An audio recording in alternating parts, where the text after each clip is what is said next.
नमस्कार दोस्तों, आज के इस खास विश्लेषण में सभी का स्वागत है। आज हम एक ऐसी खौफनाक और सच्ची पैरानॉर्मल केस फाइल की तह तक जाने वाले हैं जो सच में रातों की नींद उड़ा सकती है। खूनी मंडे पर साहिल नाम के एक सब्सक्राइबर ने ये कहानी शेयर की थी, तो बिना वक्त बर्बाद किए चलिए सीधा इस रहस्य की गहराइयों में उतरते हैं और समझते हैं कि मनाली की उन ठंडी बर्फीली वादियों में उस रात आखिर क्या घटा था। आगे बढ़ने से पहले जरा एक पल के लिए इस बहुत ही मशहूर लोरी को याद करते हैं। चांदा है तू, मेरा सूरज है तू। बचपन में ये कितनी मासूम और सुकून देने वाली लगती थी, है ना? लेकिन आज के इस एक्सप्लेनर में हम ये डिकोड करेंगे कि कैसे एक मासूम सी बच्चे की लोरी एक भयानक और दिल दहला देने वाले मनोवैज्ञानिक खौफ का केंद्र बन गई। घटना की टाइमलाइन पर जाने से पहले इस डर की असली जड़ को समझना बहुत जरूरी है। तो कहानी शुरू होती है 4 दोस्तों की एक ट्रिप से। साहिल, चिराग, अरुण और समय। देखिए, ये कोई आम मौज मस्ती वाली छुट्टियों की ट्रिप नहीं थी। इसे एक तरह से हीलिंग ट्रिप कहा जा सकता है। ये सारे दोस्त अपने एक साथी को गहरे सदमे से बाहर निकालने के लिए और उसे पुराने अच्छे दिनों की याद दिलाने के लिए मनाली ले गए थे। इस पूरी घटना का एक बहुत ही क्रिटिकल मनोवैज्ञानिक पहलू है। समय नाम का जो दोस्त था, वो उस वक्त मानसिक रूप से एक बेहद कमजोर और नाजुक दौर से गुजर रहा था। हुआ ये था कि इस ट्रिप से कुछ ही महीने पहले उसके छोटे भाई की एक स्कूल ट्रिप के दौरान दर्दनाक एक्सीडेंट में मौत हो गई थी। सोचकर देखिए, हर पार्टी की जान रहने वाला, सबको हंसाने वाला समय अब बिल्कुल शांत और गुमसुम सा रहने लगा था। और यही गहरा दुख आगे चलकर एक बहुत बड़े अलौकिक खतरे के लिए एक खुला दरवाजा बनने वाला था। अब आते हैं सफर के तीसरे दिन पर। ये ग्रुप अपनी गाड़ी से निकलता है रोहतांग पास के लिए, जो दिखने में जितना खूबसूरत है, असल में उतना ही खतरनाक भी माना जाता है। और सच कहूं तो यहीं से इस पूरी घटना का असली और खौफनाक मोड़ शुरू होता है। अक्सर टूरिस्ट्स को ये बात पता ही नहीं होती कि रोहतांग का असल मतलब वैली ऑफ डेथ यानी लाशों का ढेर होता है। होटल से निकलते वक्त वहां के रिसेप्शनिस्ट ने उन्हें बहुत ही सख्त चेतावनी दी थी कि कुछ भी हो जाए, शाम 6 बजे से पहले वापस लौट आना। उसने बताया था कि लोक कथाओं के अनुसार वहां रात में एक मायावी साया घूमता है और जो भी रात में वहां फंसा वो अगले दिन उन वादियों में जिंदा नहीं मिलता। अब देखिए, हालात अचानक से नहीं बिगड़े थे, बल्कि एक एक करके बेकाबू होते चले गए।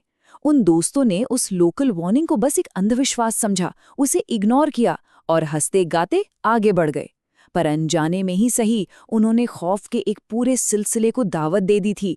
6 बजे का वो सेफ कर्फ्यू टूटने से लेकर रात के 9:15 धुंध में खोने और फिर सुबह 3:30 बजे के उस भयानक अंजाम तक, ये एक एक पल का रोंगटे खड़े कर देने वाला हिसाब है। चलिए टाइमलाइन में रात के 9:15 चलते हैं। अंधेरा बहुत ज्यादा गहरा चुका था और धुंध धुंध तो बस लगातार बढ़ती ही जा रही थी। अब वहां कोई टूरिस्ट नहीं बचा था।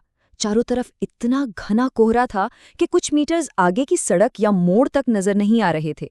वो पूरी तरह से उस सुनसान काली सड़क पर अकेले और बाकी दुनिया से कट चुके थे। इस भयानक धुंध की वजह से ड्राइव कर रहे अरुण को कार की रफ्तार गिराकर सिर्फ 30 किलोमीटर प्रति घंटा करनी पड़ी। अब सोचिए, ये रेंगती हुई रफ्तार और बाहर का वो घुप अंधेरा कार के अंदर की टेंशन और डर को कई गुना बढ़ा रहा था। क्योंकि उस पहाड़ी रास्ते पर एक छोटी सी चूक का सीधा मतलब था गाड़ी का गहरी खाई में गिरना। और अब एंट्री होती है उस मनोवैज्ञानिक खौफ की जो इस 28 नंबर से जुड़ा है। फॉग लाइट्स के सहारे आगे बढ़ते हुए उन्हें सड़क के किनारे एक माइलस्टोन दिखा जिस पर लिखा था मनाली 28 किलोमीटर्स। यहां तक सब ठीक था, पर असली खौफ तब शुरू हुआ जब पूरे 20 मिनट तक गाड़ी चलाने के बाद उन्हें सड़क पर फिर से बिल्कुल वही पत्थर दिखाई दिया, मनाली 28 किलोमीटर्स। बिल्कुल सही सुना आपने। वो अनजाने में ही एक ऐसे खौफनाक लूप में फंस चुके थे जहां से बाहर निकलने का कोई रास्ता नजर ही नहीं आ रहा था। अब इस पूरे विश्लेषण का सबसे अजीब और डरावना हिस्सा सामने आता है। एक ही श्रापित जगह पर हर दोस्त ने खिड़की के बाहर एक बिल्कुल अलग और भयानक साया देखा। साहिल को उसी पत्थर पर एक सफेद धोती पहने आदमी बैठा दिखा। वहीं चिराग को वहां एक छोटी बच्ची नजर आई जिसके हाथ में कोई खिलौना था। और अरुण को वहां सिर्फ एक काला घोड़ा खड़ा दिखाई दिया जो उन्हें घूर रहा था।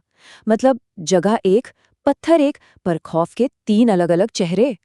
सिचुएशन तब और हाथ से निकल गई जब सबने समय की तरफ देखा। समय की हालत एकदम अजीब हो चुकी थी, जैसे वो किसी गहरे सदमे में हो, और वो लगातार बस एक ही बात रटे जा रहा था। किसी को हमारी जरूरत है, और अगर कोई मदद मांगे तो हमें रुकना चाहिए। ये अजीबोगरीब बातें सुनकर बाकी तीनों दोस्त अब सच में बुरी तरह घबरा गए थे। रात के 11 बज चुके थे। तभी अरुण ने घबराकर सबको वार्न किया कि कोई भी बाहर मत देखना, कोई गाड़ी के साथ साथ चल रहा है। और रोंगटे खड़े कर देने वाली बात तो ये थी कि गाड़ी अब 40 किलोमीटर प्रति घंटे की स्पीड से चल रही थी, लेकिन बाहर एक 15 साल का लड़का, जिसके कपड़े मिट्टी में सने थे, चेहरे पर चोटें थीं, वो गाड़ी के साथ साथ एकदम आराम से चल रहा था। जी हाँ, वो भाग नहीं रहा था, वो बस नॉर्मल तरीके से चल रहा था और बिना किसी मेहनत के कार की स्पीड से मैच कर रहा था। टेंशन अपने एकदम पीक पर तब पहुंच गई जब समय ने कहा कि शायद इसे हमारी मदद चाहिए, और उसने अपनी तरफ की खिड़की खोल दी। अरुण ने गाड़ी का सेंट्रल लॉक बंद करने की जी तोड़ कोशिश की, लेकिन वो सिस्टम भी रहस्यमय तरीके से काम करना बंद कर चुका था। समय उस भयानक साय को एकटक देख रहा था, और जब उस लड़के ने पीछे रुककर रियर व्यू मिरर में हाथ हिलाया तो हैरान कर देने वाली बात ये थी कि समय भी उसे देखकर मुस्कुराते हुए वापस हाथ हिलाने लगा। इस खौफनाक घटना के बाद अरुण ने बस एक्सेलरेटर पर पैर रख दिया और गाड़ी भगाई। आखिरकार 16 किलोमीटर वाला पत्थर दिखा, वो भयानक लूप टूटा और वो दोस्त रात के करीब 2 बजे अपने होटल पहुंचे। कमरे में जाते ही सबने चुपचाप सो जाने का फैसला किया, ये सोचकर कि शायद ये डरावना सपना अब खत्म हो गया है। पर सच तो ये था कि असल हॉरर अभी बाकी था। रात के 3:30 बज रहे थे, तभी साहिल की नींद किसी के गुनगुनाने की आवाज से खुली, और सामने जो नजारा था ना, उसने साहिल की रूह कंपा दी। समय अपनी जगह पे खड़ा था, शीशे के सामने देखकर बिल्कुल एक छोटे बच्चे की तरह वही लोरी गा रहा था। चंदा है तू, मेरा सूरज है तू। उसकी आंखें एकदम खून जैसी लाल हो चुकी थी, गले पर ऐसे गहरे निशान थे जैसे कोई दोनों तरफ से उसका गला दबा रहा हो, और उसके चेहरे पर एक बेहद खौफनाक ठंडी सी मुस्कुराहट चिपकी हुई थी। कमरे में मौजूद किसी भी दोस्त की ये हिम्मत नहीं हो रही थी कि वो समय के पास भी जाए, और फिर अचानक बेहोश होकर गिरने से ठीक पहले समय के शरीर पर काबू कर चुके उस साय ने एक बच्चे की मासूम सी आवाज में एक बहुत ही खौफनाक धमकी दी। उसने हंसते हुए पूछा, अगर मैं रात को तुम्हारी खिड़की पर दस्तक दूं तो तुम खिड़की खोल के मेरी मदद करोगे ना? दोस्तों को ये समझते बिल्कुल देर नहीं लगी कि उनका साथी किसी बहुत ही खतरनाक शक्ति के चंगुल में फंस चुका है। अगली सुबह होते ही उन्होंने कोई रिस्क नहीं लिया। उन्होंने होटल वालों की बात मानी और तुरंत वहां के एक स्थानीय पंडित के पास मदद के लिए भागे। अब जो मैं बताने जा रहा हूं वो इस पूरे केस का सबसे दुखद और खतरनाक हिस्सा है। पंडित ने समय को देखते ही तुरंत बता दिया कि इसके किसी बेहद करीबी की हाल ही में मौत हुई है। असल में हुआ ये था कि रोहतांग पास के उस मायावी साये ने समय के इसी गहरे दुख को अपना हथियार बनाया था। उसने समय के मृत छोटे भाई का रूप धरकर उसकी मानसिक कमजोरी का फायदा उठाया और पूरी तरह से उसके शरीर पर कब्जा कर लिया। इसके बाद पंडित जी ने एक बहुत ही इंटेंस स्पिरिचुअल प्रोसेस शुरू किया, जिसके 3 मेन स्टेप्स थे। सबसे पहले उन्होंने बुरी नज़र को काटने का काम किया, फिर झाड़ फूक की बहुत ही तीव्र प्रक्रिया शुरू की गई, और एंड में एक स्पेशल पूजा की गई ताकि उस दुष्ट साई की पकड़ को समय के शरीर से पूरी तरह से तोड़ा जा सके। ये पूरा अनुष्ठान एक बहुत ही हिंसक और अजीब फिजिकल रिएक्शन के साथ खत्म हुआ। इस पूजा के बाद समय को बहुत सारी उल्टियां होने लगीं, और सबसे हैरान करने वाली बात ये थी कि उसके शरीर से एक रहस्यमयी काला और गाढ़ा सा लिक्विड बाहर निकला। और फाइनली इसी के साथ समय उस भयानक साये की कैद से आज़ाद हो गया। आज समय बिल्कुल नॉर्मल है, लेकिन साहिल को आज भी हर रात उसी बच्चे की लोरी के डरावने सपने आते हैं। और इस एक्सप्लेनर के आखिर में हम सबको उस मायावी साये के छोड़े गए इस एक रोंगटे खड़े कर देने वाले सवाल पर जरूर सोचना चाहिए। अगर रात को कोई अनजान खिड़की पर दस्तक दे तो क्या कोई मदद के लिए खिड़की खोलेगा? ये सच में सोचने पर मजबूर कर देता है कि सुनसान रास्तों पर इंसानी हमदर्दी भी कभी-कभी कितनी जानलेवा साबित हो सकती है। इस केस फाइल के विश्लेषण में हमारे साथ जुड़ने के लिए बहुत बहुत धन्यवाद।